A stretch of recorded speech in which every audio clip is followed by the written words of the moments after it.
Good evening, everyone, and welcome to another installment of Careers in History. My name is Volker Janssen. I'm professor in the Department of History, and this is an attempt to get you, the graduate students, and the history majors at Cal State Fullerton interested in the wide diversity of careers that are available to you. Tonight, we will be talking about careers in higher education administration. These are people that most of you have seen on campus. You will have seen them maybe at community colleges. They are the people that make things happen in the background, but are not faculty.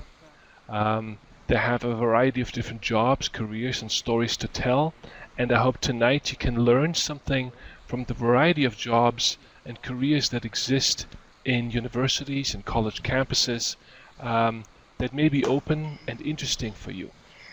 So let's begin with a round of introductions. Before I begin, can I please ask all participants to mute their microphones? Because we will only have our presenter speak, and all participants are invited to type their questions and comments in the chat box in the lower right corner. So please, all participants, disable your microphones. Thank you. Now let's first go through the way that this evening will unfold.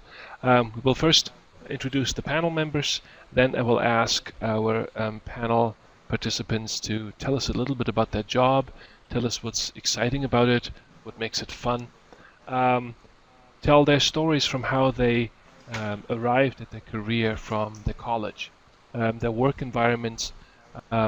Hopefully we will have a good discussion about the ways in which the history BA and MA can prepare you for careers in higher education administration and management. We will have some time for specific lessons and advice, and finally we'll hopefully have lots of room for your questions.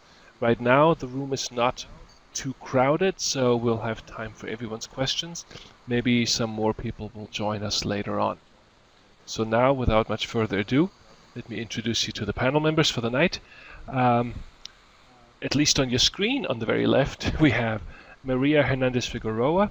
She is a EOPSCAFYES specialist, and I will leave Maria to explain what that means. She works at Coastline Community College, and also importantly, she is a graduate of the CSUF History Department. Then we are lucky to have tonight Greg Sachs, the Vice President for University Advancement on our very own campus. He is a history graduate of, I believe, San Bernardino College. And then we'll have Peggy Burke, Associate Vice President of Student Affairs at DePaul University. And I would like everyone to thank Peggy for being here at 11 o'clock her time, just to talk to you about the possibilities of careers in university administration for history majors. And last but not least, there is Vijay Pendakur, Associate Vice President for Student Affairs here at Cal State Fullerton, and a graduate student friend of mine from our days at University of California, San Diego. I'm going to ask our panelists to talk a little bit more about themselves, but do that by talking about their jobs. What I would like you all to talk about in a little bit is what makes your career interesting, what makes your work exciting. And I'm going to go the other way around here, around the panel, and ask Vijay to get us started. What makes your job fun?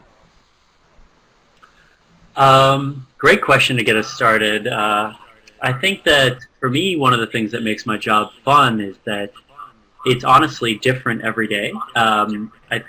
Even as I've moved up into the role that I'm in, no 2 days are alike, and so I'll go over the course of a single day from meeting with university staff and faculty trying to plan a new initiative or working on some committee work to jumping in the room with students who are trying to speak to the administration and want answers to their questions or want help designing a solution to a problem they might be facing, and then I might be, speaking to a group of prospective students, or presenting at orientation to families and parents. And so, for me, as an extrovert and somebody who really enjoys people, I get to change the way I engage all day long, and problem solve in very different ways, hour by hour. And I love that. It keeps me on my toes. It's fun, and it keeps me on a college campus, right? I mean, some of the best years of my life were my undergraduate years, and so I get the privilege of getting to stay on a college campus and actually get paid for it, which is a blast.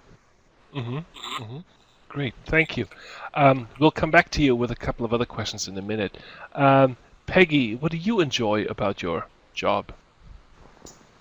I originally was going to be a history teacher, so I think I've always been an educator. Mm-hmm. Kind of fell into this work called Student Affairs, and it gives me access to students and watching them grow and develop at a different time in their life than, say, high school, so in college. And the same thing with Vijay is that, and I get to do it in a place where every day is the kind of the world of ideas and education and watching students grow and develop and tackle new ideas. So it's the educator in me is delighted to be with students every day, but also I get to be in an environment where there's ideas shared every day, and yeah, I just enjoy it every day. I'm going to have to confess something now. I'm faculty, of course, and for the longest time I knew that there was something called student affairs, but I had absolutely no idea what you people did. And I think now is a good time to maybe explain to our participants what kind of different jobs there really are in university administration and management, because that sounds really hollow and meaningless. And even student affairs doesn't really catch maybe the richness of your work. Peggy and Vijay, and I'm sorry Vijay if for years I've mispronounced your name. What is it that you do in student affairs? I'll take this one, Vijay, and then you'll... Vijay and I got to work together at DePaul, so it's just a pleasure to be with him again across these many miles. Student Affairs is a component of higher education administration in which we are paying attention to the needs of students, particularly outside the classroom, and how they can be successful inside the classroom. So we are contributing to their growth and development. We are providing support services to help them succeed. So student affairs divisions will go anywhere from counseling services to student activities to multicultural student success, orientation to students with disability services. So those programs and services that help students be successful in their college career. Vijay. Yeah, Peggy gave the $1 million answer there. I think that whenever I talk with students about student affairs, I also try and get them to think about the times that their college experience has come alive that they aren't in class. And often, if they can identify those times, they're actually thinking about their student affairs experience. So when students say, "Oh, it's when I got on the e-board for my student organization," or I got a job as a student worker in the career center, or I went on, I got involved with the community engagement office, and I did a whole bunch of service, community service work off campus.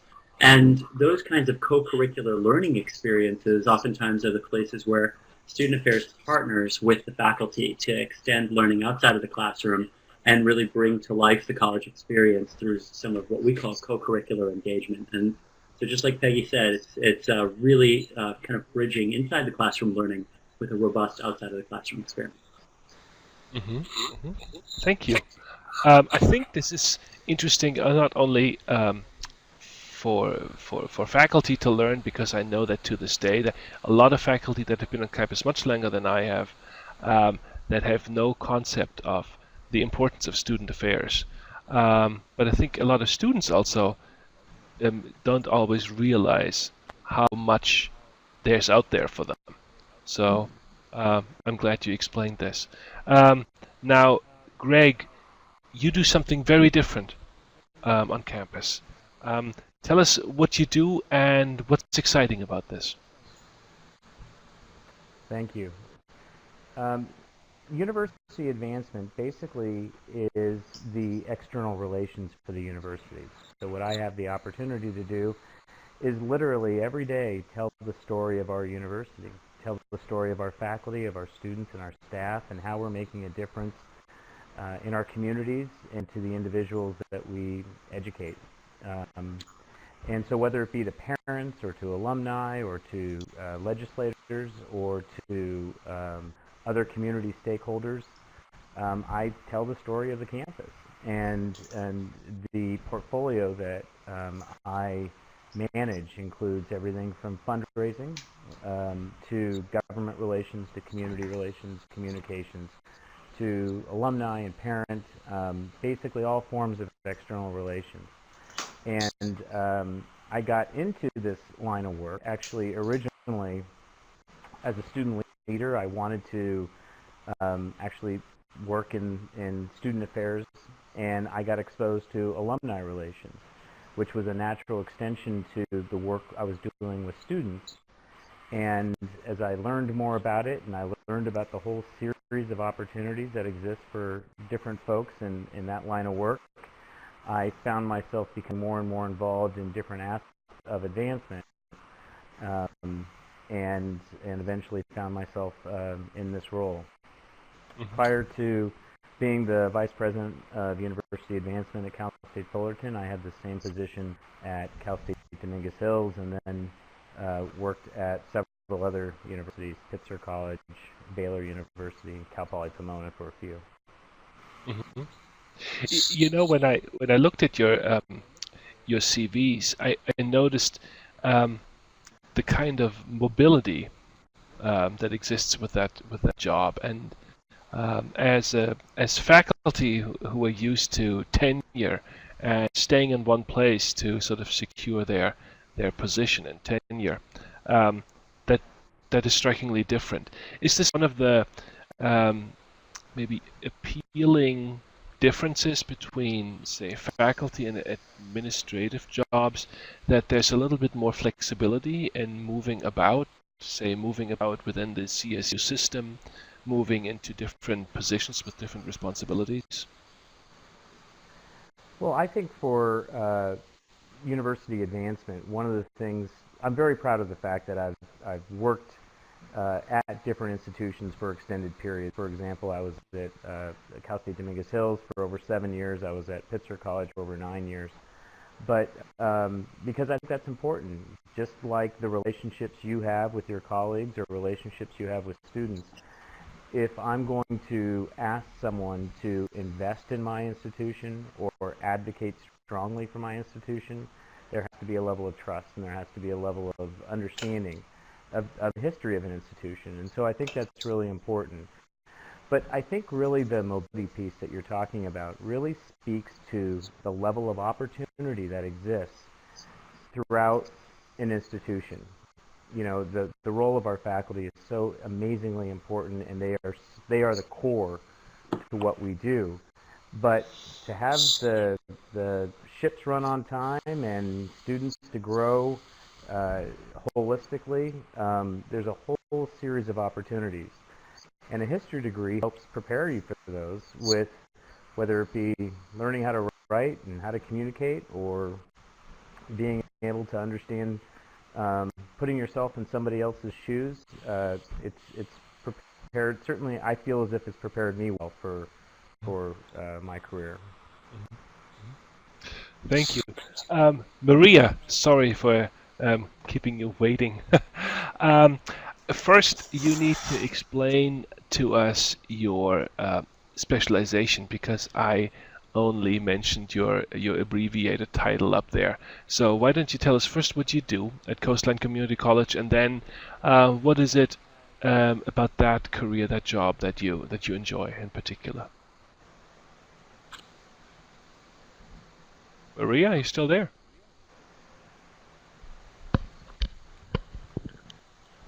Maria, are you still there and not close to the microphone? Okay, there's a possibility that we've briefly lost Maria. In the meantime, let me note that I already detected a common theme for you, Greg, Peggy, and Vijay, and that is that all three of you seem to have been really engaged students and really valued college life and student experience beyond just doing your classwork.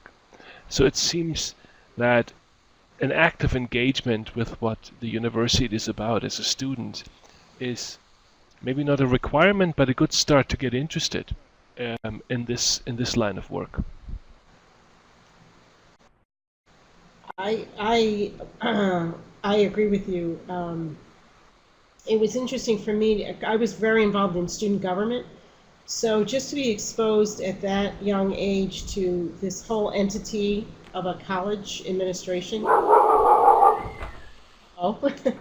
what they get to do on a regular basis. Sorry about that. That's right. All right. My dog wanted to participate. I apologize.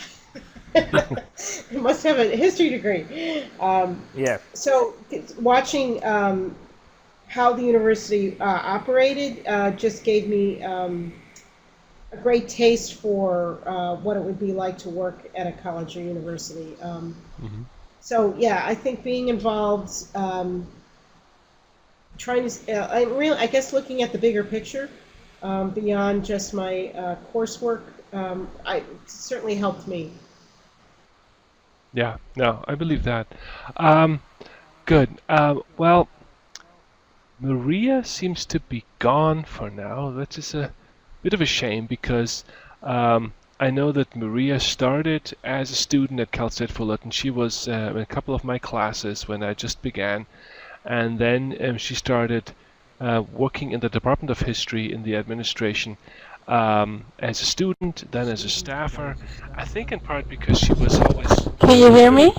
Oh, there you are. I was just going to tell your story and probably do a horrible job with it, so I'm glad you came back. I connected to my phone. I don't understand. I just bought the headset. Okay, well, you're here now, so let me... Okay. Down there, you are... I'm going to elevate you from participant to presenter. All right. And I was just about to tell your story, so thankfully you came here in time. Tell us what you do in this job that I just was able to list as an abbreviation. Okay, so CASE stands for actually Cooperating Agencies Foster Youth Educational Support, which is an added service to the Extended Opportunity Programs and services that arose out of the Civil Rights Movement in the 70s. So in the 2015-2016 California state budget, they allocated about $15 million to 10 districts to start a foster youth support program. So my role, I was hired as the person who gets to serve foster youth within the EOPS program. And what I love about my job is that I get to actually work with something that I'm very passionate about, which is, in addition to serving foster youth, I get to serve the students in the EOPS program, which are historically underrepresented students, you know, and I feel that every day in a small way, you know, I help increase the access to education, which for me has been very powerful in my life and very liberating. So that's what I love, and I get to work with policy and implementing something that the state mandated and putting it in a real practical, attainable way for students, and that's really important to me. So that's what I love about my job every single day. So there's yet another theme that I see for all of you, and that is something that is otherwise completely invisible behind the concept of the term of higher education administration, which is really a horrible term. It sounds so absolutely bland. but you all have causes that you really believe in, and you all do jobs because you really deeply care about student lives. So that's actually a really exciting dimension that I think our participants may not realize, and I'm sure most students don't think of when they think of higher ed administration. Now, let me ask you in sequence why you ended up choosing history, or why you at first chose history, and whether you thought of any other careers.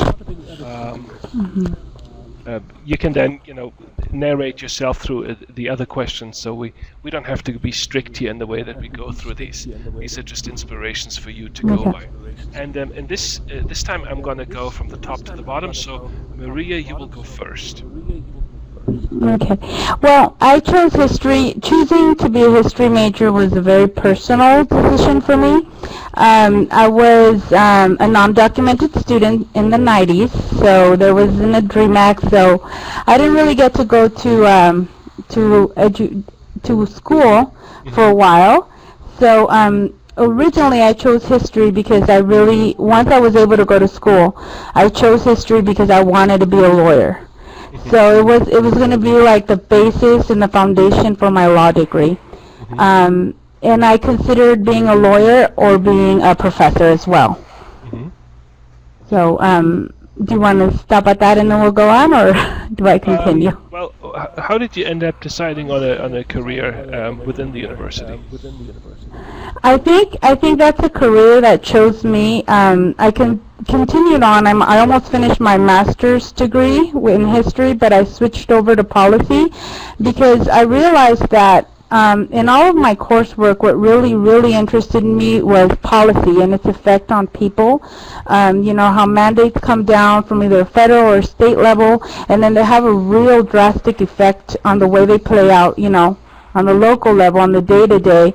So I switched over to my master's in public administration with my focus was on policy, and I was really drawn to incarceration. And then after I studied a lot of incarceration, I was really drawn to the children, and it went from there that I started researching a lot about foster care, and then I just happened to get a job at the Guardian Scholars Program at Cal State Fullerton, and from there my life changed completely, and my focus and my passion, I found it, and I was able to really,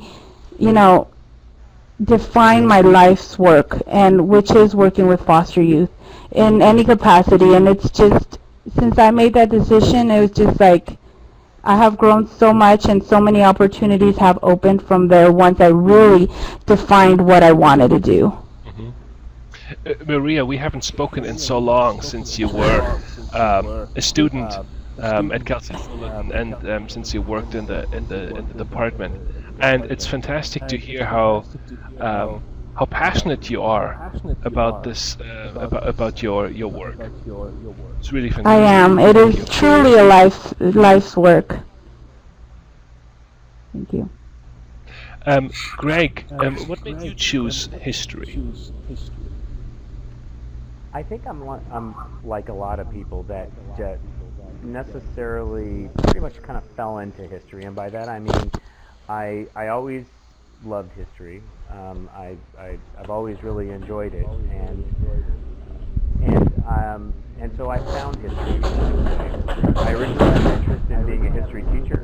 I also thought about a career in law, but as I became more and more engaged. Greg, I'm very sorry to interrupt you.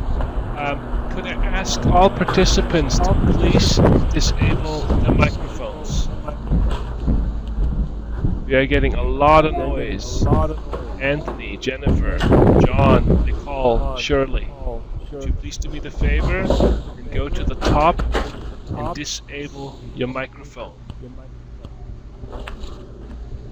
I don't know who's causing the ruckus here, but there's a lot of noise.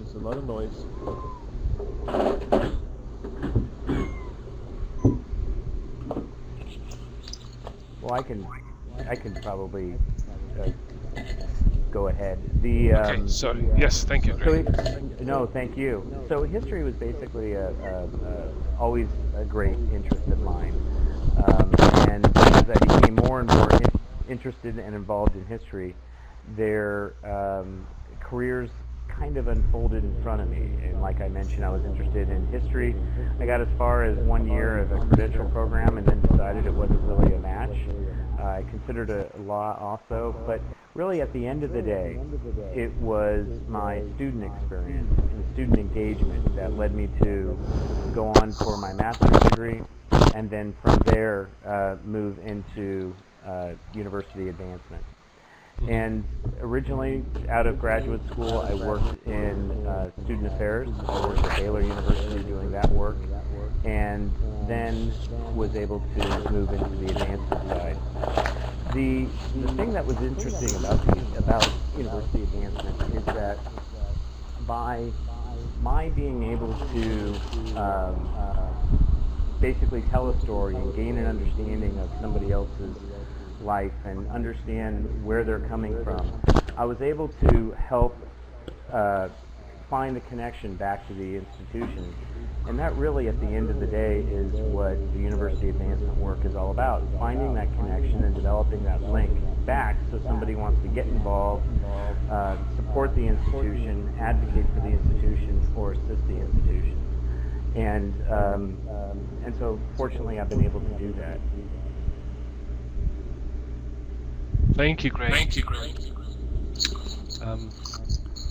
Peggy, why did you tell us what made you... Well, you already mentioned that you wanted to be a history teacher, correct?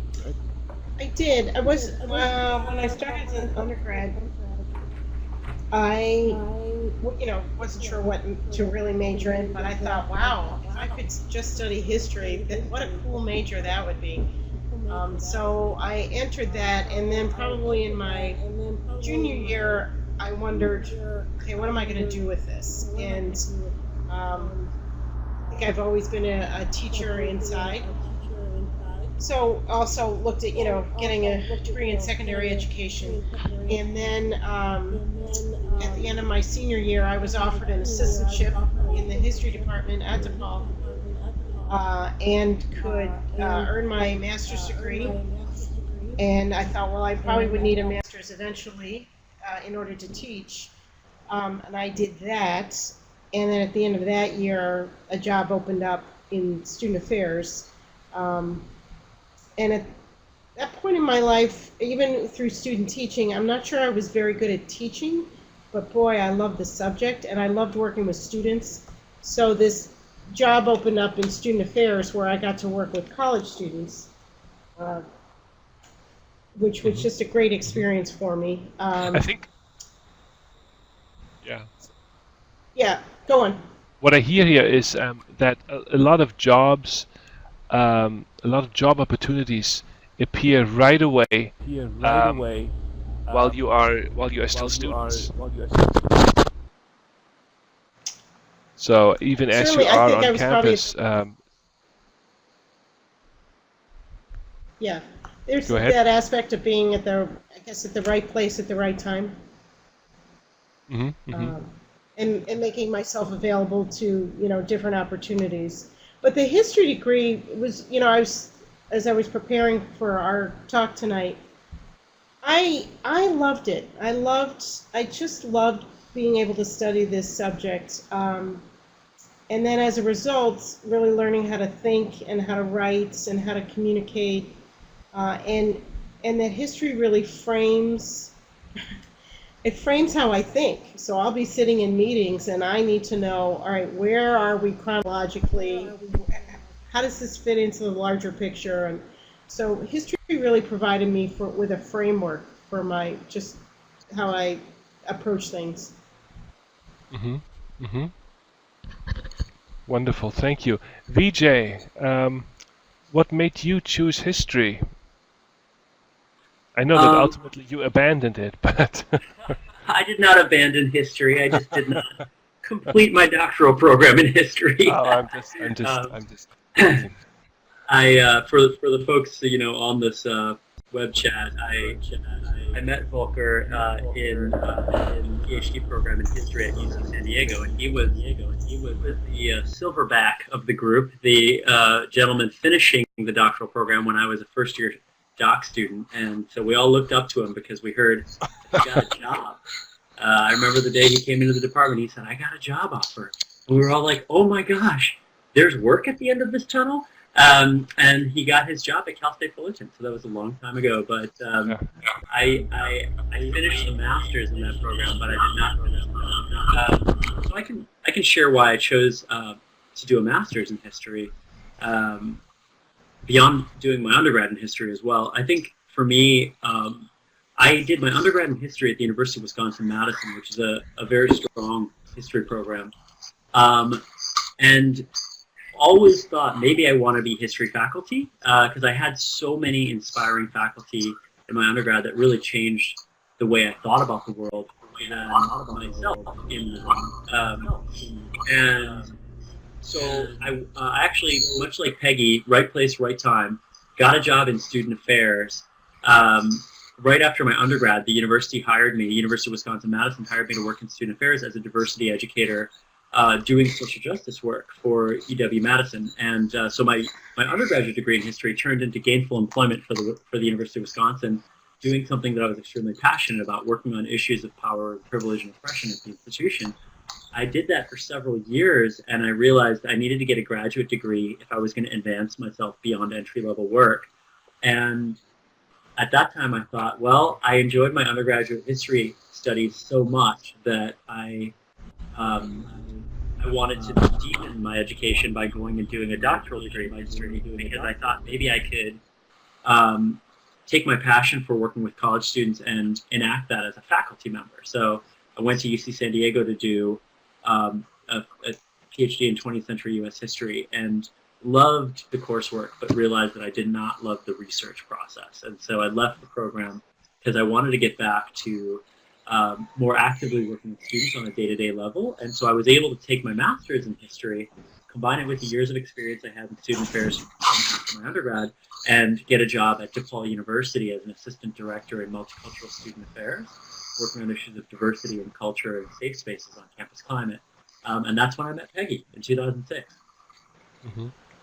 Mm-hmm. I think this is an important story to hear for all of those history majors and history MAs who love a lot about history, the issues, the complexity, the tensions, the human drama, but that may not necessarily have the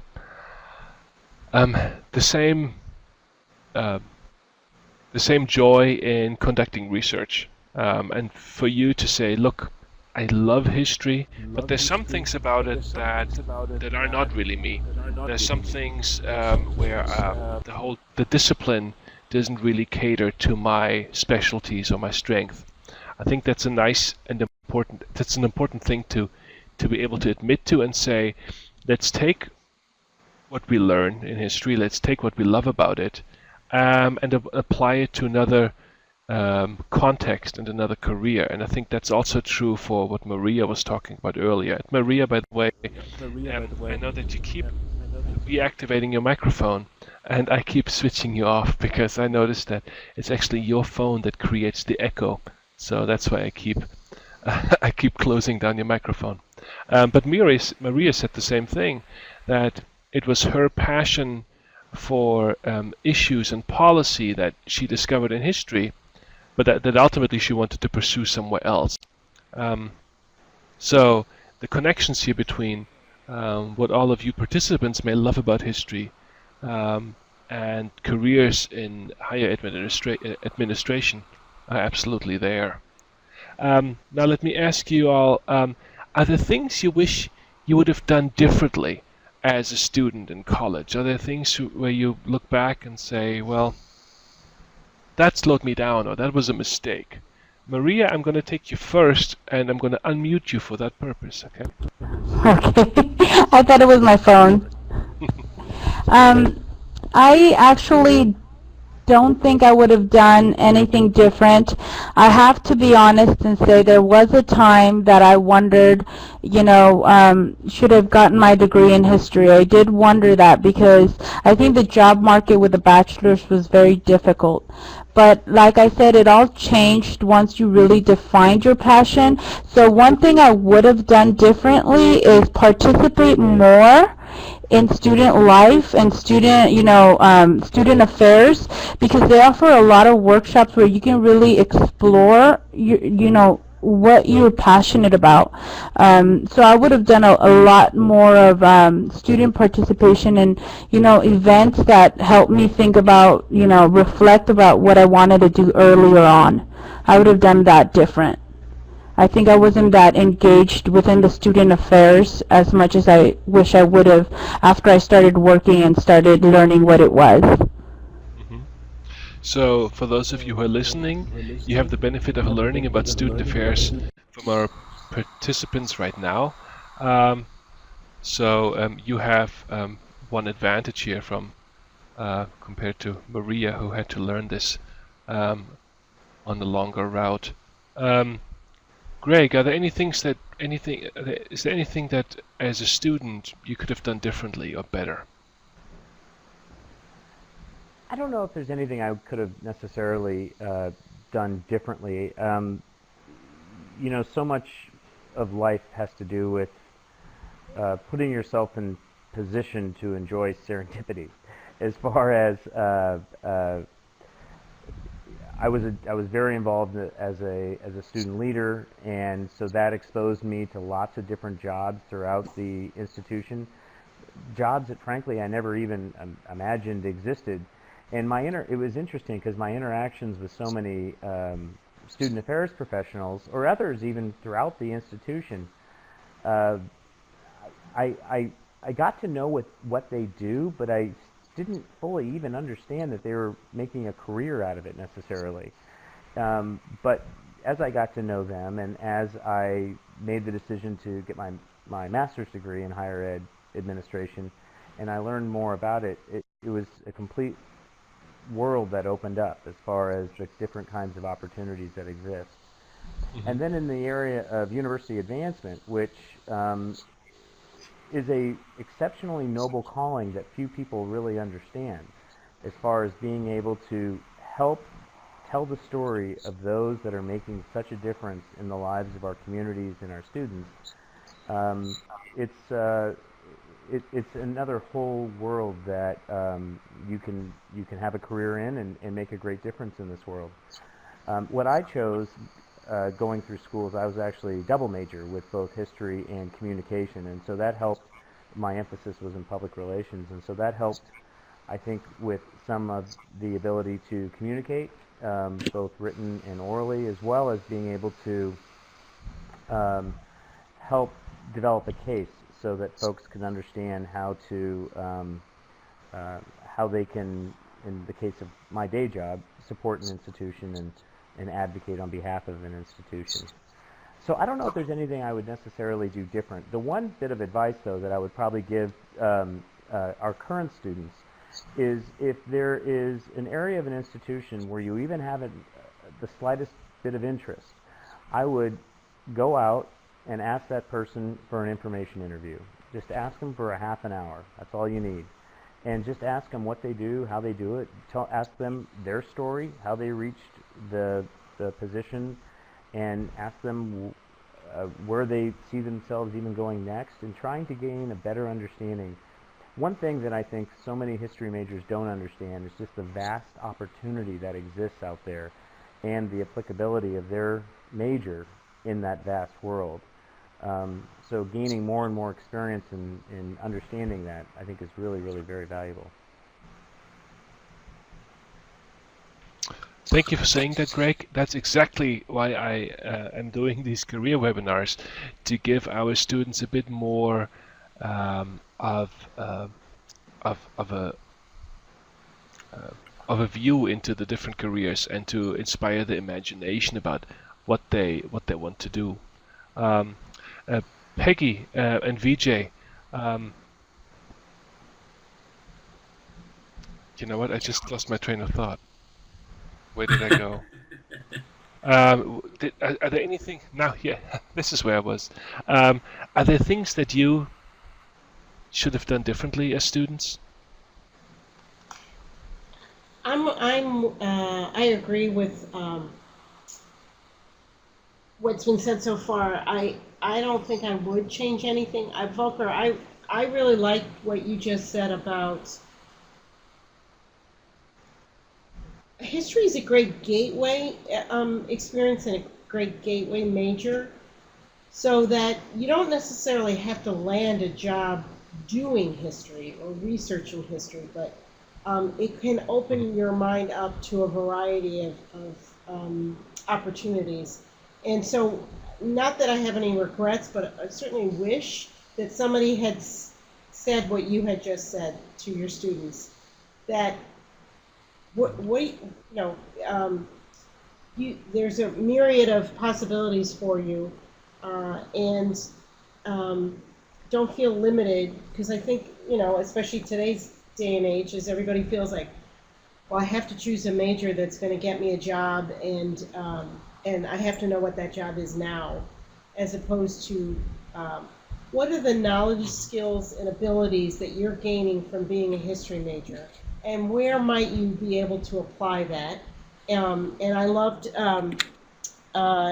Greg's advice about, and then if it's university administration, talking to individuals that inspire you, and how did you land this job, and what advice would you have for me?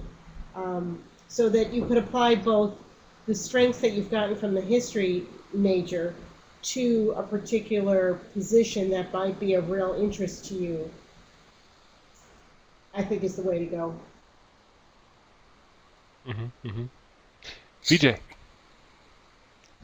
You want to know what I wish I had done differently still? Yes. Question 4, is that what you're thinking about? Yeah. Yes, I wanted to know what you think you could have done differently. Are there any mistakes you think you made? Well, what I would have done differently and the mistakes I've made, those are two very long lists. I appreciate Greg's talk about serendipity, but boy, I would do a lot of things differently over again. I think that,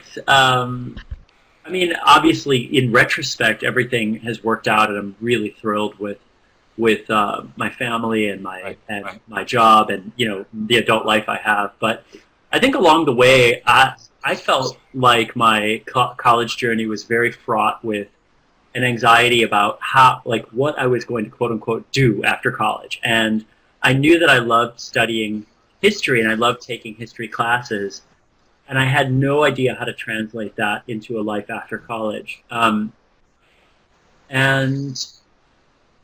I think, I have a lot of empathy for the pressure that college students feel to try and connect the dots between their major choice and their career after college. And it is very difficult to do that linearly with a history degree, right? Because it's not the same thing as getting an electrical engineering degree.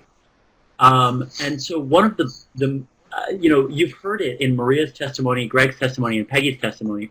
One of the most powerful things you can do as a history major is get involved on campus, because what it allows you to do is take the really wonderful cognitive skills that you're building as a budding historian and pair that with a set of vocational experiences that you can get on campus through student leadership experiences, through an on-campus job, through being a coach of a rec sports team, or being an umpire of an intramural club, whatever it is, find your passion, find your fit on campus, because it's the combination of your academic history studies plus your co-curricular or your outside of class engagement that might be the magic sauce that yields some sort of a sense of, oh, maybe this is what I want to do after college. Because I do think it is difficult to discover that, while taking your senior seminar on the Napoleonic Wars. It's difficult to connect to that fascination with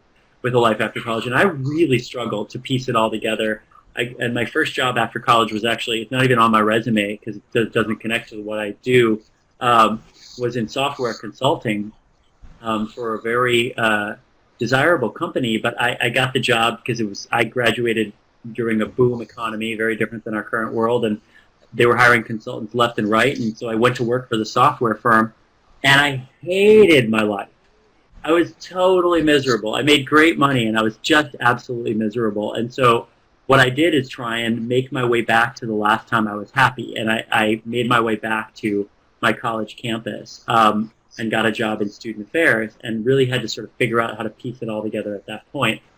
And so I don't know what I would have necessarily done differently other than be more involved. I didn't really join a lot of clubs and organizations and get an on-campus job until my 4th year of college.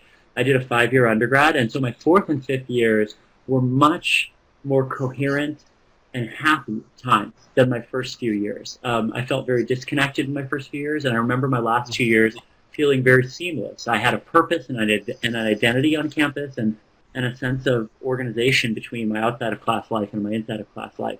And that was because I got involved on campus, and it kind of made it all come together. And so when I was lost in that software job, I thought, okay, I'm really unhappy now. When was the last time I was really happy? And I thought about those jobs I had and those leadership positions I had in my 4th and 5th years of college, and I made my way back to that point of light. And that's what got me started on the profession that has been the source of joy and stability and financial, financial success as well as a middle-class person in my adult life. So I would highly advise being involved for the students on this webinar. This is really good feedback because we hear this over and over again in our webinars, that those who are successful loved history and learned and got a lot out of history, but that they then added something that they personally really cared about, or that they then mixed this with something else in their own lives that really mattered to them. And in that combination, they found their particularly original and special path towards a career in which they were truly satisfied. What I've heard previously, not just from you, Vijay, but from all of you here, is that history really has this this versatility that really higher education should be about. Right? You brought the example of electrical engineering, and I don't mean to cause any offense for our STEM graduates, but they often embrace STEM careers with the hope that there is a very direct connection between, say, an electrical engineering degree and a career. In the health sciences, we might make similar assumptions, that it seems clear that you can move from a nursing degree into a nursing career. In history and a lot of the other humanities and social sciences, that connection is not linear, and selling our higher education skills, the things that make us not experts in a trade, but experts in thinking, selling that skill is a much harder job. So thank you for this feedback. I think that's really helpful. Let's talk a little bit more about your work environment, the people that you work with. I'm assuming that they come from different career paths, right? How do other people in your world of work perceive history degrees? Are there misconceptions about what a history graduate is good at? Maybe your colleagues don't even know that you have a history degree. How do you feel as a history graduate in your work environment? Are you an outsider, an insider? Any thoughts? This time, let's start in the middle and then go around. Greg, can I ask you to go first? Sure, and I was thinking about my colleagues, and I asked a few if any were history majors. None were, but the answers were pretty eclectic. I mean, I worked with folks whose undergraduate degrees were poli-sci and English and business, as well as the sciences, but a very, very eclectic group of folks. But what I noticed is that in almost all cases, they all had some level of graduate study. It doesn't necessarily, some were MBAs, some were Masters of Public Administration, some were master's degrees in the English and other forms of the humanities. But when I think about my experience as a history major, it really is that history helped with that foundation. Somebody said it earlier. It really set that foundation that allowed me to go to graduate school and be successful at graduate school, and then be able to translate that to my day job. And so much of what we have to do in our day jobs is really what we learned as history majors. When you think about being able to, again, go back to being able to communicate effectively, being able to put yourself in somebody else's shoes, being able to understand the past in a way that not only are you looking at quantitative but also qualitative, so that you're able to have data be your friend but not have it be only about data, and so that you're able to grow and effectively advance your organization. One thing I have seen in my business especially, which is really very much a people business and a relationship-based business, is that oftentimes folks who come to those careers with degrees in the humanities in particular are able to really adjust well. And oftentimes, not always, but oftentimes, are very successful because their soft skills are they're honed pretty well. They're honed pretty well. And they're able to interact with all sorts of different folks coming from all sorts of different places, which is really a key component in my line of work. I mean, again, you could be on the phone with an angry legislator, or you could be talking with an alumnus who absolutely adores the institution, and so it's a wide range of people. But I think most importantly, the degree prepares you for whatever that next step is, and also prepares you not only for your next step in education, but also providing that foundation to take the next leap. In my opinion, it's that really being able to expose students to the wide range of opportunities, because there are so many jobs out there in so many different areas that people fall into. I mean, for crying out loud, I work in university advancement. Most people don't even know what it is. And to be able to have a career in this area where you can make a great difference in this world is really very special.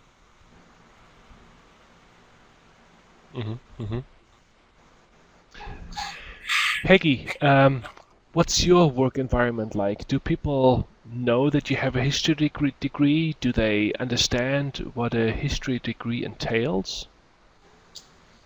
I think they know that I would have a history degree by the questions that I ask, or how I frame things, or sometimes I preface things saying, you know, I'm the historian in the group. I need to know how we got to this point. There's some, because they have a different framework. I can tell that they don't really quite understand or why that would be important, why historical context would be important. I am sometimes surrounded by individuals who are very kind of futuristic, and so why would you need to know the historical context? And I just think you miss something without it. But I have found, I'm listening to Greg's comments, when I'm with other individuals who work in student affairs who have undergrad degrees in, say, the humanities or the liberal arts, I do think they think differently, and I tend to gravitate towards them and can engage in looking at our work differently. So I think I know that I add a lot to the work that we do in my division because of the framework that I'm coming from.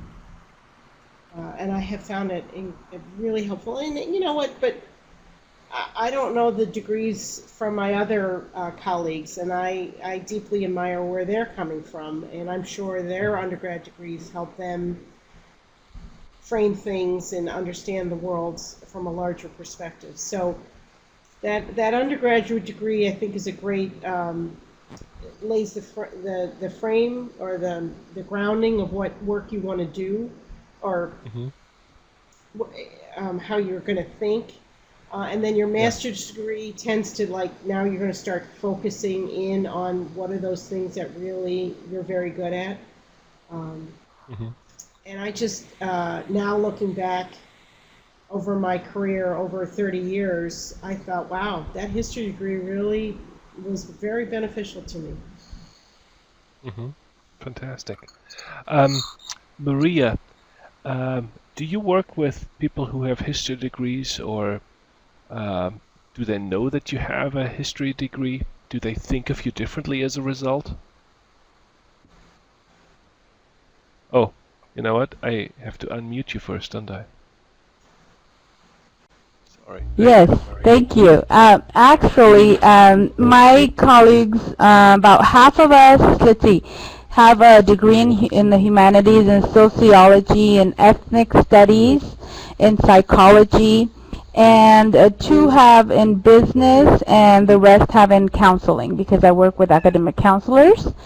And surprisingly, I'm very happy to report that having a history degree is actually, I think, in part what got me the job, because in order to pass the initial phases I had to explain of my interview, I had to explain the historical understanding that I had of underrepresented groups in higher education and in society. So actually I think my essay on that got me into the door, because we had to submit a big questionnaire with, a sizable portion explaining my education and how it's going to help with the EOPS program.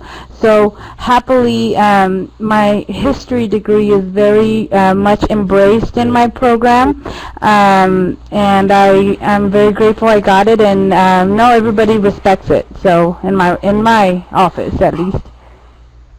So that coupled with my master's, of course. Fantastic. What I hear from all 3 of you here is that storytelling and telling a history, providing an historical account, understanding things in context, are some of the things that your colleagues value about you.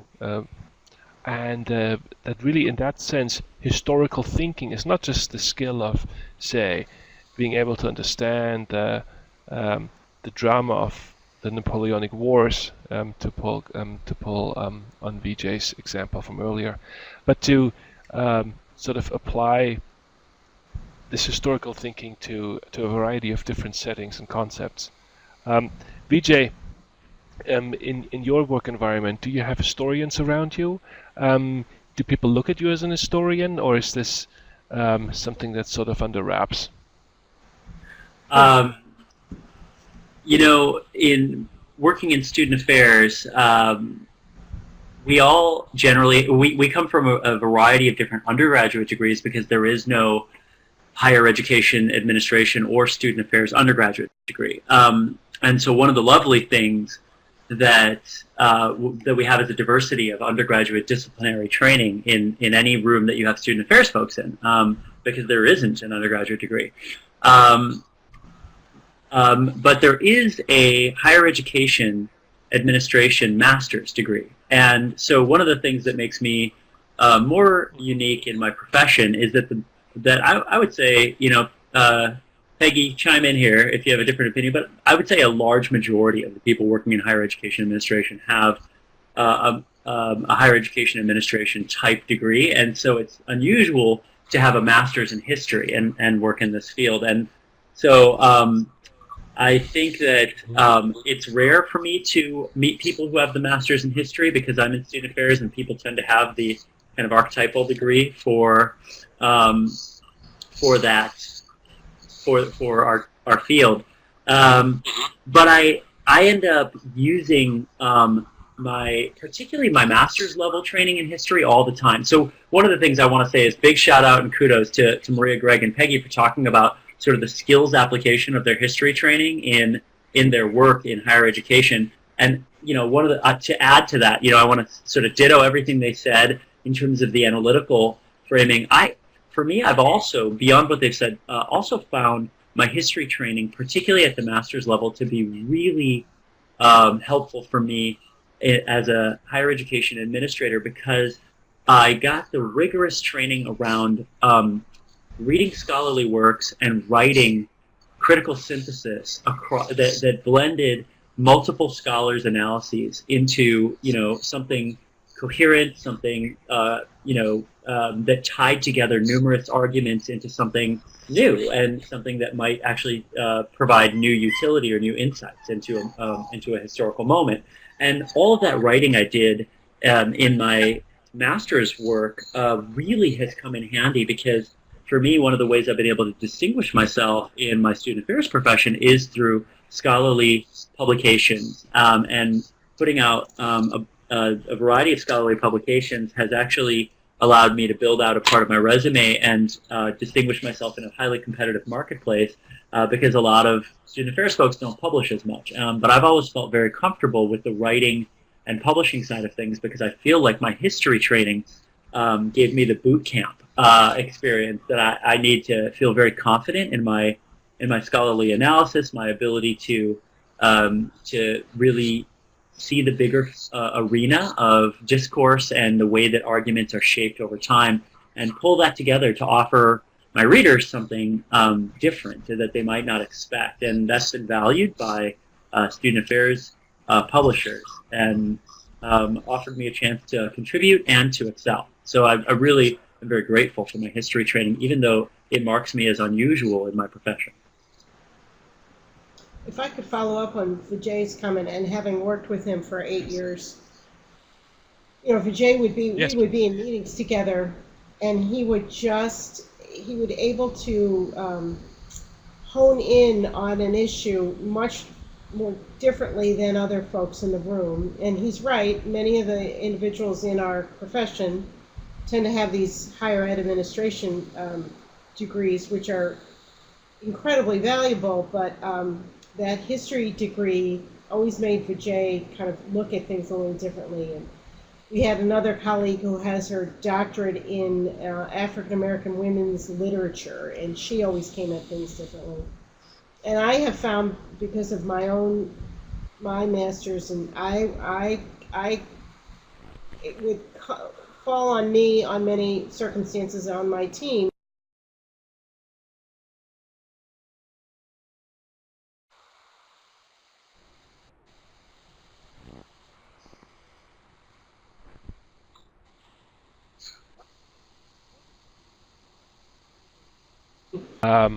What comes next, and that is a review of some of the goals we have for our BAs and our MAs.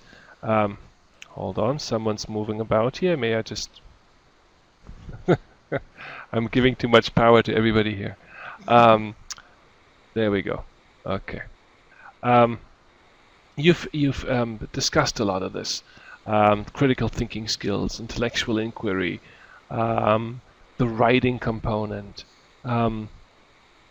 If there's anything else on this list that you see where you think, oh, you know what, I'm really employing this, point this out for us, because this is, I think, where a lot of students struggle to, I don't want to say sell themselves, but really describe well skills that they have as history graduates, and convey to potential employers why they are, first-class hires. I was happy to hear from Maria that for her, actual historical knowledge is part of the strength that she brings to the job, about equal opportunities in education. I'm sure that's frequently relevant for you as well, Vijay, Peggy, and Greg. But again, if there's anything else here that you see that you would like to point out again. I see Maria texted. She wants to say something. I'm going to unmute you, Maria. Okay, I actually do want to give an example of how I have to, use my skills that I learned in my training, particularly in the BA goals. I know I almost finished the MA goals, so I don't know if I could dip into those too, but to enhance the ability to communicate historical knowledge and understanding orally and in writing, I really have to employ that a lot because I am out doing presentations to faculty, to counselors, to our staff, and I have to, sort of really explain the history of the foster care system and the policies that are in place that we have to abide to, as an institution in order to advance, the rates of graduation for foster youth. So I really have to, I use my skills to actually put the presentations together and, tie it together, tie the narrative, as you say, tie it together and bring it to the present and how it affects us and what we have to do on a daily basis to make sure that we're supporting our youth to the best of our ability. So I am always doing presentations, and communication is very important, and really conceptualizing everything into like, to answer the question, so what, so what does that mean to us?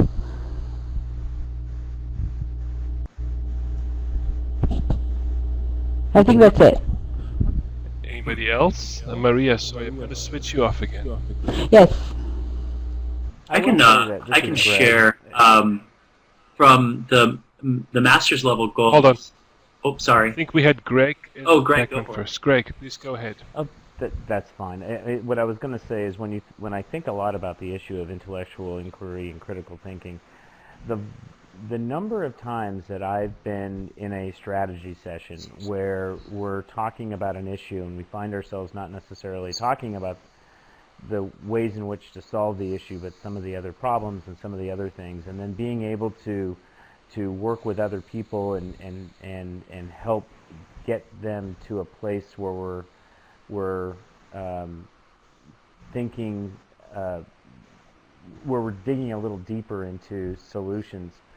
I think that the applicability of that history degree has helped a lot in being able to consider from an empathetic standpoint where folks are coming from, what might be different types of motivations, and to dig a little deeper in helping people understand as opposed to purely analytical solutions. And so I think it's actually something that I don't think I really thought about it a lot, certainly until I was on this webinar, but I think the amount of time that I am actually using that history degree to be able to solve my daily problems is actually is actually quite a bit.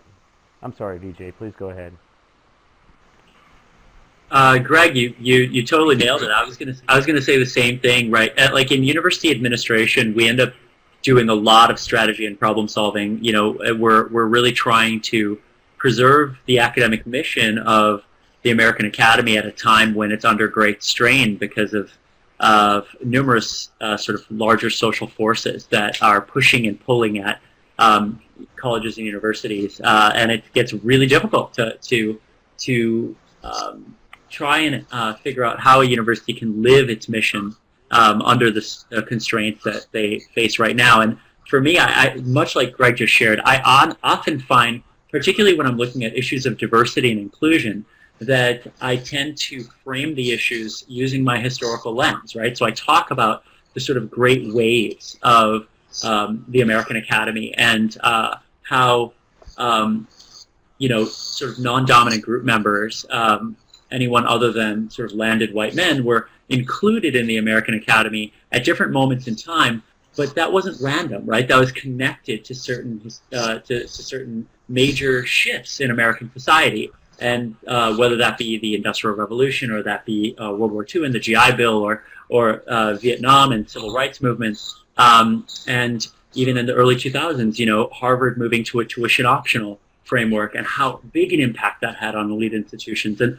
I feel like my history training has given me this lens to always ask the question, when looking at a singular phenomenon like diversity and inclusion within higher education, what's happening in our society, or what was happening in our society that might have produced that cultural shift, that language shift, or that technological shift. And my strong grounding in historical materialism has continued to shape the way I frame the problem of diversity and inclusion within higher education, and I think has positioned me to also lead and educate folks who work for me and the folks I mentor to think beyond their own institutional context and to think broadly about the American Academy as a reflection of American society. And I don't think I would take that approach if I wasn't trained first as a historian and second as a student affairs professional. Mm-hmm. Very thoughtful comments. Thank you. Peggy, yes. Yeah, So I loved my history degrees, and so I got my doctorate in higher ed administration, and one of my favorite courses was the history of American higher education. So that's really helped me in my job on a regular basis, saying, my guess is we've been through this before. And even listening to Vijay talk about issues of diversity and inclusion, I keep thinking what the country is going through right now, and even, especially higher education, I think the 60s must have been like this. And so that the 60s really reshaped higher education, and I know what we're going through now in this country and in our college campuses, that we are going to be different as a result of trying to really address the challenges that our students are raising with us. And then I try to share that context with my younger staff or even my departments that report to me. They'll ask me, well, why was this decision made? And I have to always go back to, what's the context? Why these decisions are made in higher ed administration? There's some reasonings behind that. And it's really the historical context that I think helps them understand, oh, this isn't just a random decision. So again, I keep using those skills in a variety of capacities on my job. When I think of the examples that you give of how the ability to construct histories and convey history, this is useful in your careers, but it's also really applicable to a lot of other lines of work. And it's really useful for you to lay it out in such a clear way that I think helps our participants to imagine in a way in which they themselves can apply and use historical knowledge to set themselves apart in their imagined careers. So thank you for this. Now is the time, I believe, to maybe summarize the key lessons, the key advice that you can offer our participants and those who will listen to this recording in the future. You, I think, have spoken very, very compellingly on the way in which historical knowledge has shaped your understanding of your career, and I don't think you need to feel compelled to say what you've already stated so very articulately and clearly. But do you have any additional advice or recommendations you can give our history majors and graduates for the job search? Now's the time to share. This is Greg. Thank you, yes. Oh, I'm sorry. What I was going to say, the thing that is so important is that as a student right now, you are in a living laboratory at a university. And that living laboratory at Cal State Fullerton has thousands, literally there's over 4,000 employees working at that institution doing all sorts of different things.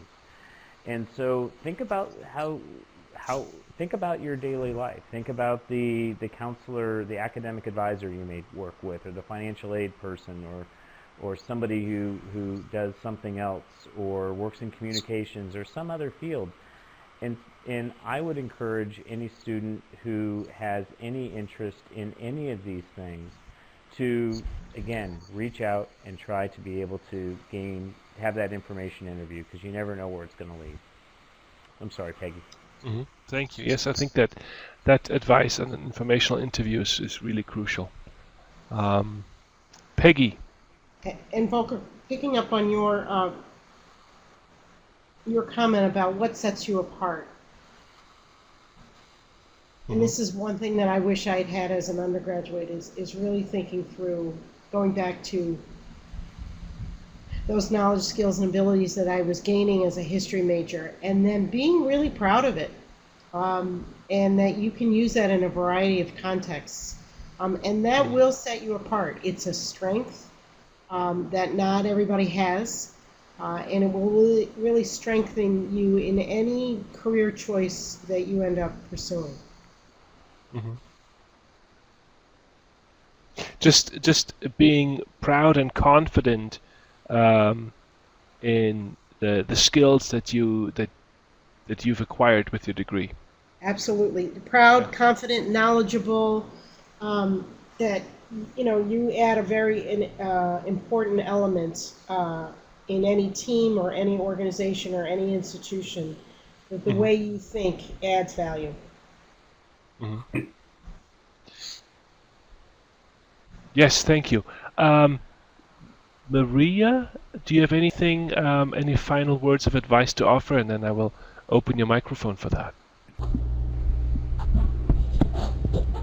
Okay. Go ahead, Maria. Okay.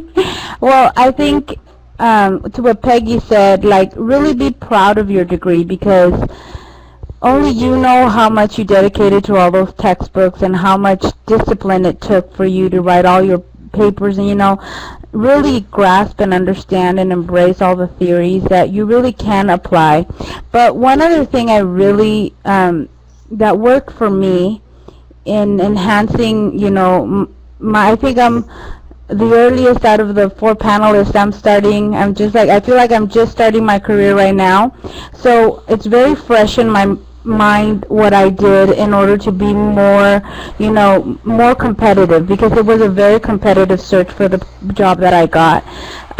Really, what helped me was that I did a lot of work on my own within the community, and I did that because I am passionate about it, so I worked with Fullerton on police oversight and the history of policing, and doing recommendations. I work a lot with the homeless. I really put myself out there because I love it, but it really added so much more value to my history degree upon my interviews.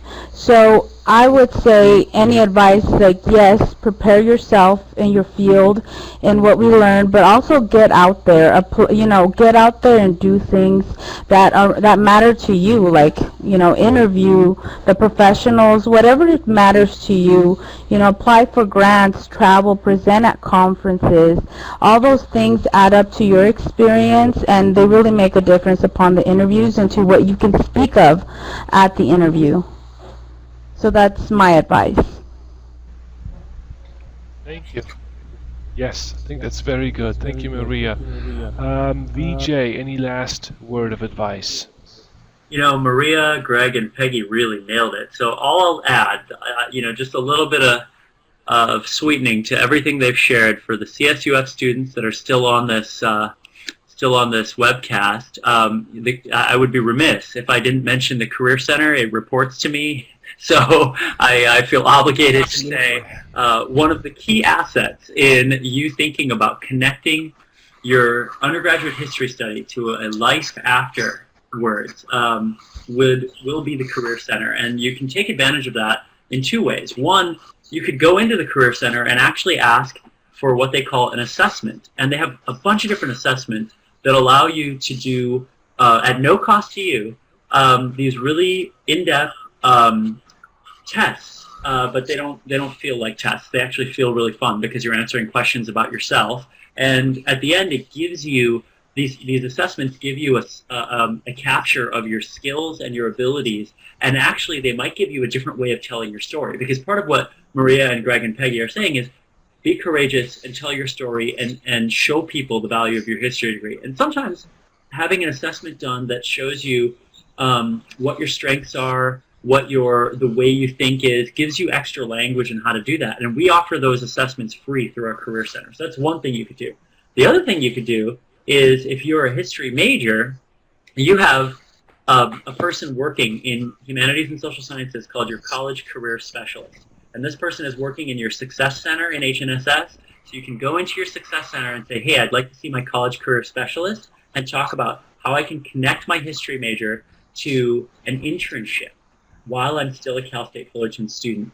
And getting an internship is a wonderful way of bringing to life the advice that the other three panelists have given, because the internship allows you to get some work experience, and then when you go for your big job interview at the end of college, you're able to talk about your history degree in context of how you use that on the job in your internship. And anything you can say that's in context is more powerful than what you could say theoretically that you could do, right? So it allows you to make real-world examples during your interview, and that's really powerful for helping you close the interview and get the job. And so you've got your college career specialist in HNSS, and you've got your career center located on the second floor of Langsdorff Hall, and they're waiting for you to help you answer this question of how you put your history major to work.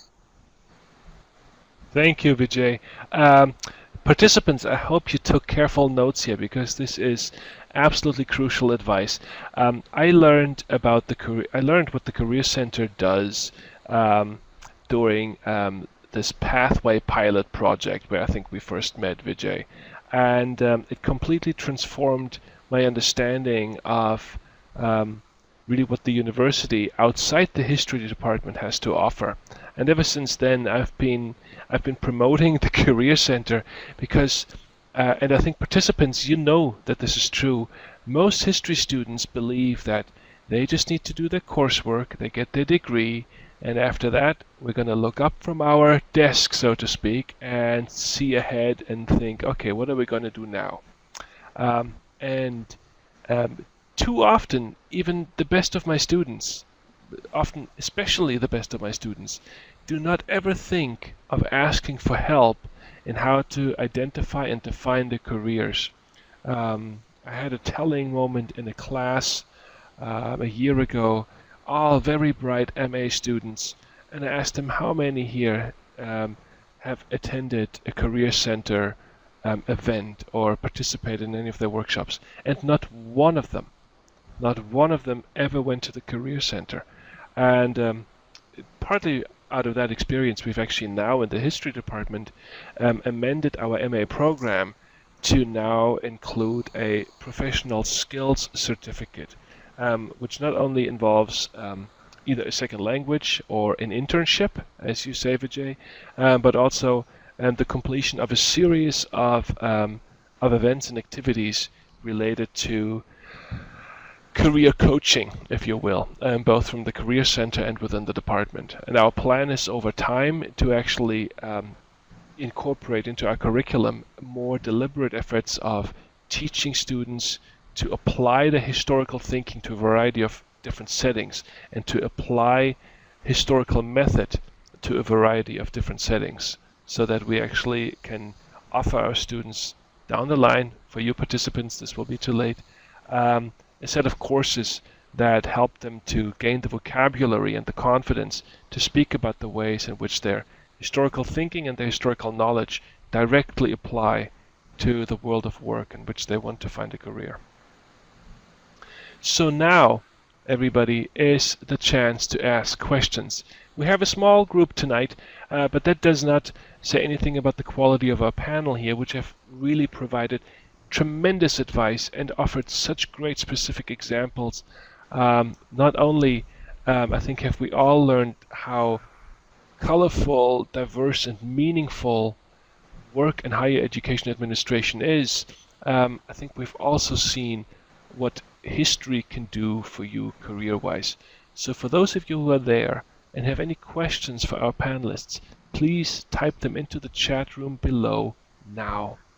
I hope that some of you have new ideas for what you want to do after listening to this. There is one question.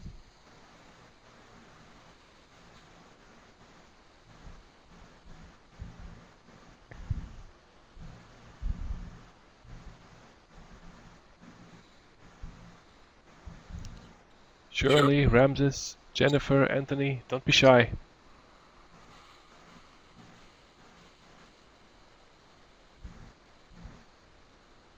If you want to ask anything specific about the Career Center, Vijay will be happy to answer that as well, I'm sure. John Cordero asks, do you or did you use a curriculum vitae resume to apply for your position? I'm going to assume that everyone needed a CV. But Vijay, maybe you want to speak to the way in which the Career Center can also help with resume preparation. Sure. Just to clarify, as far as I understand, curriculum vitae is actually different than a resume, right? So one of the things you want to pay careful attention to is whether the position you're applying for is asking for a CV, curriculum vitae, or a resume. They're organized differently, and they tell very different stories. And so oftentimes, depending on what kinds of jobs you're applying for, you might want to keep a CV handy and a resume handy, because they're very different formats, and it can be stressful trying to change your CV into a resume or vice versa in the last second. But I personally use a resume to apply for any jobs I've applied for. I think Volker wanted me to speak to some of the resume assistance you can get. John, if you're asking about resumes, I suspect you're thinking about resumes. And one of the things that the Career Center does is if you bring your resume in, you can sit down with someone who will offer you in-depth feedback on your resume. Beyond that, if you're preparing for an interview, let's say you use that resume and you get an opportunity to interview somewhere, you can go back into the Career Center and say, thanks for help on the resume. Can you help me with the interview? And they'll do mock interviews with you to help you prepare for going for your interview. So there's quite a bit of detailed assistance you can get in the job search process beyond even thinking about what kinds of jobs, but actually once you know what job you want, in preparing you to successfully get that job. Thank you, Vijay. Any other questions out there?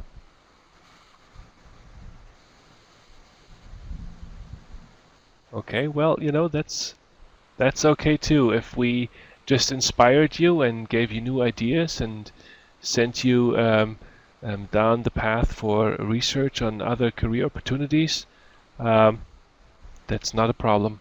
I want to thank all panelists for spending their Monday night on their computer. Maria, thank you so much for joining us and for speaking as a really more recent member of higher ed administration. Greg, I really appreciate you taking the time. Peggy, Vijay, I know that you all have incredibly busy lives, fully booked calendars, and are in much demand.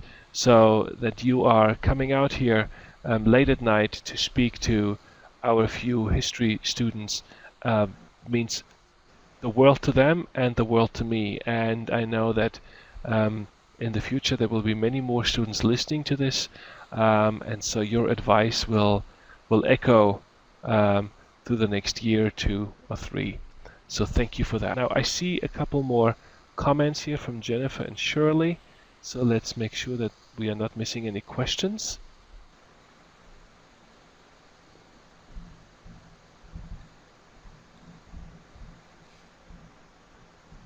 So bear with me just 1 minute.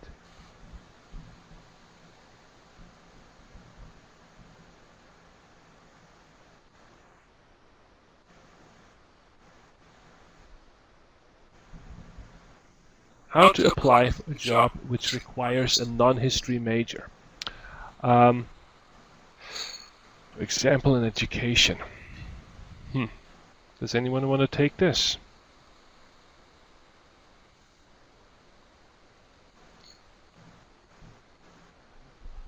I guess if the job description specifically requires a major in education, the history major may be a hard sell. Am I wrong? I think that Shirley, I remember facing this a lot when I was finishing my undergrad and I was looking for work, and I would always be really frustrated when I would look at these jobs and say, I think I can do that job, and then it would list some requirement, right? Like the major that they wanted you to have, or the type of work experience that they'd want you to have, and I wouldn't have it, and I would feel very defeated. I think that one of the things that I've worked on a lot and that isn't easy, so I don't want to make this seem easy, is that part of what you have to do when you write a cover letter is do some of the translation work for the people who are running the search. So you're going to have people on a hiring committee, or you're going to have an HR person reading your materials. If you don't have that education major, be explicit when you write your cover letter in explaining to them exactly how your history major and the internships and jobs you've had as an undergrad have prepared you directly to tackle the primary duties and responsibilities of the job you're applying for. One of the things I've noticed frequently with the undergraduate students I've worked with is that they they often write cover letters that don't answer the fundamental question for their reader of, do you have the skills and experiences to do this job? They let the reader have to guess at that. And especially if you don't have the educational background that the job prefers, you have to do that critical synthesis work for your reader and say, well, I don't have an education degree, I have a history degree, and let me show you. I'll really connect the dots for you as to how this will allow me to be the account executive at your company, so or something like that. I see Maria wants to jump in here too, so let me shut up now and space for her. Thank you. I think that was really good advice, Vijay. Maria, go ahead. Yes, I want to agree with Vijay in his sense of frustration. I'm going to be real honest in because of a webinar, I found it very hard to sort of break into student services, student affairs with my degree in history. It was very frustrating. While I knew I had the skills to do certain jobs, it was very challenging, because they do require either a degree in education or a degree in counseling, and I did get a master's. So, but my advice is to, like Vijay said, show them why your degree is important, and even if you just get an interview, like that experience in itself is a win, because even if you don't get the job, if you get one interview, just for that experience, and then reflect on that, grow from that, train yourself in something else, and it's something, I really feel that it'll come.